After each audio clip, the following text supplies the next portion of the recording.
दक्ष राज्य न्यूजमध्ये आपलं स्वागत आहे. मी जगजित डांगे. आपल्या अंशकालीन निदेशकांचे राज्याचे नेते माननीय संतोष गोडके सर आपल्यासोबत आहेत. आपण त्यांच्याकडनं जाणून घेऊयात की सध्याच्याला अंशकालीन शिक्षकांच्या पदभरती संदर्भात ही काय परिस्थिती आहे. स्थितीला हायकोर्टाचा जो निकाल आलेला आहे, निकालानुसार ही पदं आता भरण्यासाठी शासनाला जो काही आदेश गेलेला आहे त्या आदेशानुसार तात्काळ कारवाई करण्यासाठी मी आज कोल्हापूर इथे आलो आणि नियुक्ती प्रत्येक जिल्ह्यामध्ये जूनच्या दरम्यान व्हायला पाहिजे या दृष्टिकोनातून आम्ही जिल्हा दौरा करत आहे आणि पदांची संख्या कमी झालेली आहे. अशा पद्धतीनं आमच्या संघटनेचं कार्य चालू आहे. सध्याच्याला सर की कोर्टाचे आदेश झाले, ते आदेश काय आहेत? बऱ्याच शिक्षकांना त्या आदेशाबद्दल अजून काही माहिती मिळालेली नाही आहे. तर ते आदेश काय आहेत आणि त्याची अंमलबजावणी कशी करावं सांगितलं? अंमलबजावणी थोडक्यात सांगायचं म्हटलं तर आता जूनपर्यंत त्यांना शाळेवरती पाठवा असं आदेश आहे आणि त्याच्यामध्ये साधारणतः पाहता एप्रिल महिन्यापासून त्यांना मानधन देण्यात यावा. 7,000 हा मानधनचा स्वरूप आहे आणि ज्यांची पटसंख्या 100 आहे हा एक महत्त्वाचा मुद्दा आहे. पूर्वी खूप कमी पटाच्या शाळेवरती निदेशक काम करत होते, पण आता पटाचा अट असल्यामुळे साधारणतः मला वाटतं 5,253 शिक्षक मंजूर आहेत सप्टेंबरच्या गेल्या वर्षी एवढ्यानुसार. आणि सद्यस्थितीला अशा पद्धतीनं हायकोर्टाने निर्णय दिलेला आहे आणि त्याची अंमलबजावणी करणं हा अत्यंत महत्त्वाचा आहे आणि प्रथमतः शाळेत जाणं हा महत्त्वाचा आमचा विषय आहे. बरोबर आहे सर, पण हे सर्व शिक्षक शाळेत जाण्यासाठी तुम्ही आणि संघटना पुढचे काय पावलं उचलणार आहे? सद्यस्थितीला प्रत्येक जिल्हा परिषदला आम्ही मिटिंग घेत आहे. परवा संभाजीनगर येथे मिटिंग झाला, आज कोल्हापूर येथे मिटिंग होत आहे. प्रत्येक जिल्हा दौरा आणि मुंबईमध्ये पत्रव्यवहार निवेदन देऊन तात्काळ नियुक्ती संदर्भात जो GR आलेला आहे, शासन निर्णय आलेला आहे, तो अंमलबजावणीसाठी खाली आलेलंच आहे जिल्हा परिषदांना. त्याची अंमलबजावणी करून घेण्यासाठी आम्ही सर्व जिल्हा अध्यक्षांना विनंती करून त्यांना निवेदन देऊन ते निवेदन जिल्हा परिषद शिक्षणाधिकाऱ्यांना देऊन तात्काळ नियुक्ती करून घेण्याचा आम्ही कारवाई करत आहे सद्यस्थितीला.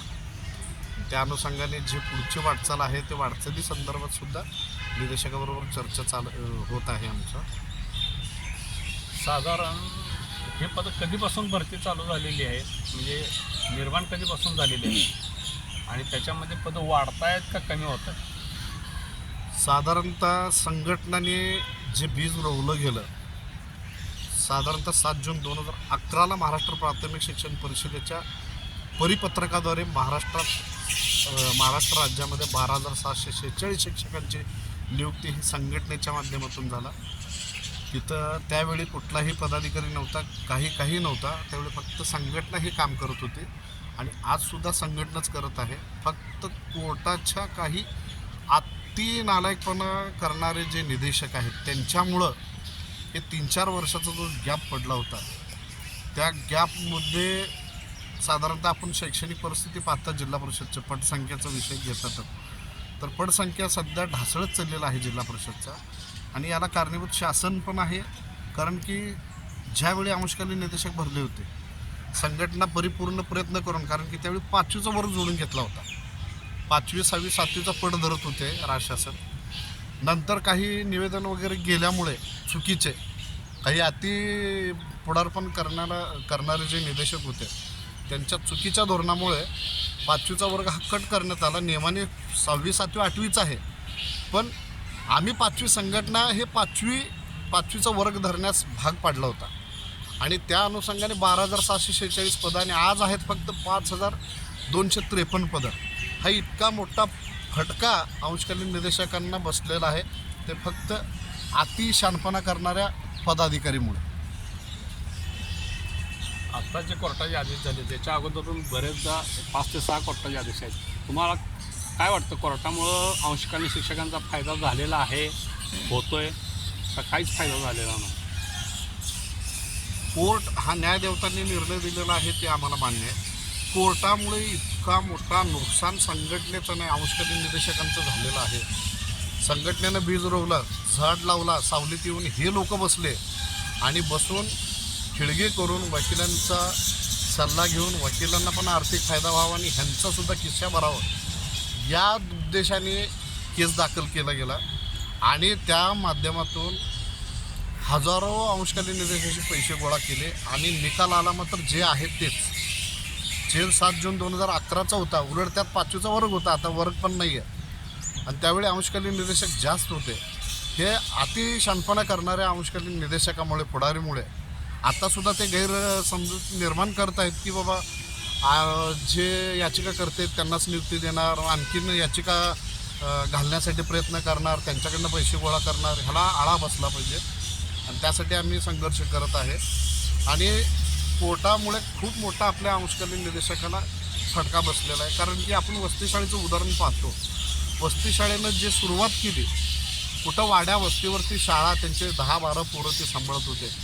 आज आपल्याकडे 100 पोरं असून आपण अजून परमनंटचे दावेदार नाही आहे 11पासून काम करून. मग वस्तीशाळेच्या 10-12 पोरावरती तो शिक्षक परमनंट झाला.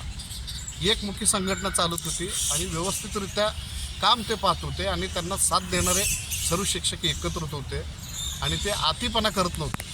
शाळा एक शाळा आणि संघटनेनं आदेश दिला तेवढंच पाळणे. आमच्याच संघटनेतले काही मूर्ख लोक अति उत्साहामुळे हे जे आता जे आपल्या अंगलट आलेलं आहे हे अंगलट त्यांच्यावर नाही आहे, पण जे सामान्य निदेशक आहेत, गोरगरीब निदेशक आहेत, त्यांना जे आम्ही मिळवून दिलेलं होतं त्यातनं सर्व खेचून काढायचं काम ह्या कोर्टाच्या निदेशकांनी केलेलं आहे. आत्तासुद्धा गैरसमज निर्माण करून देत आहेत. हे मला खंत वाटत आहे त्यांच्याबद्दल. आता साधारणतः मागं काही तर परमनंटचा विषय चालला होता. वकिलांनी पर कॅन्डिडेट 10,000 रुपये गोळा केले होते. तसा या निकालात काय फायदा झालेला आहे का? परमनंट अंशकालीन निदेशक महाराष्ट्रात परमनंट होतील असं काही ऑर्डरमध्ये आलेलं आहे? तेच गैरसमजूत निदेशकामध्ये पसरवण्याचं कारण ते परमनंट कॅडर मागतात. परमनंट पोस्ट नाही किंवा पद नाही आहे, परमनंट पदं नाही आहेत त्यात. परमनंट कॅडर म्हणजे संवर्गाचा याचा अर्थ असा नाही की बाबा कायमस्वरूपी पदं भरा. मग हे ते कॅडर जे आहे कॅडरवरती त्यांनी जरा भर देऊन लोकांना आणि निदेशकांना वेळात काढायचं काम चालू आहे. संवर्गाचा अर्थ काय आहे? कला क्रीडा कार्यान्वयन हे विषय कंपल्सरी कायमस्वरूपी विद्यार्थ्यांना शिकवलं पाहिजे. त्याला पटाचं अट आहे. त्या शाळेमध्ये तो कला क्रीडा कार्यान्वयन विषय कायमस्वरूपी असला पाहिजे. त्याला ब्रेक देता येऊ नये. तो शिक्षकाला ब्रेक द्यायचा हा विषय वेगळा आहे. याला संघर्ष केलं पाहिजे, राज्य शासनाशी लढा दिला पाहिजे आणि तो लढा देऊन व्यवस्थितरित्या परमनंटचा मार्ग हे आपल्याला राज्य शासनाला पटवून दिलं पाहिजे की बाबा आपले शिक्षक काय करू शकतात, काय नाही. आणि आपल्या राज्य शासनाचे जे जिल्हा परिषदची शाळा आहेत ती शाळा कशी सुधारू शकतात. हे 3 स्पेशल शिक्षक असल्यामुळे हे वेगवेगळ्या पद्धतीने टप्प्याटप्प्याने मागणी करून मानधन वाढ आणि नंतर परमनंटचा मुद्दा, शाळेचा पटसंख्या कमी करून घेणे हे टप्प्याटप्प्याने करून घ्यावं लागेल. सध्याच्याला तुम्ही जे अंशकालीन शिक्षक आहेत त्यांना काय आव्हान करता? मी सर्वांना आव्हान करेन, आता हा कोर्ट विषय बंद करा, कोर्टात पैसे देणं बंद करा. आणि दुसरे विषय असा चालू आहे की फक्त याचिकाकर्त्यांना ऑर्डर मिळणार, हे सर्व विसरून जावा. असलं कुठलंच संघटना होऊ देणार नाही आहे. याचिकाकर्ता असो नसो, ज्यांचं पट बसलेलं आहे तो शाळेवर जाणार आणि ज्यांचं पट बसलं नाही त्यांच्यासाठी मी आव्हान करेन की बाबा आम्ही तुमच्यासाठी प्रयत्न करू, तुम्ही पण आमचे बांधव आहेत आणि कुठलाही भेदभाव न करता व्यवस्थितरित्या आम्ही हे प्रश्न मार्गी पाडू. आणि त्यासाठी जर असा प्रश्न निर्माण होत असेल तर आम्हीसुद्धा कोर्टात आम्हाला ते मान्य असेल कोर्टाचा निर्णय आणि आम्ही तो इंटरपिटिशन दाखल करून तो मान्य करून घेणार आणि शाळेवरती पहिल्यांदा पाठवणार. बघितलं आपण की आत्ताचा कोर्टाचा आदेश आम्हाला मान्य आहे असं गोडके सर म्हणतात. हा बोला. कोल्हापुरातून दक्ष न्यूजसाठी जगजित डांगे. हो ना ते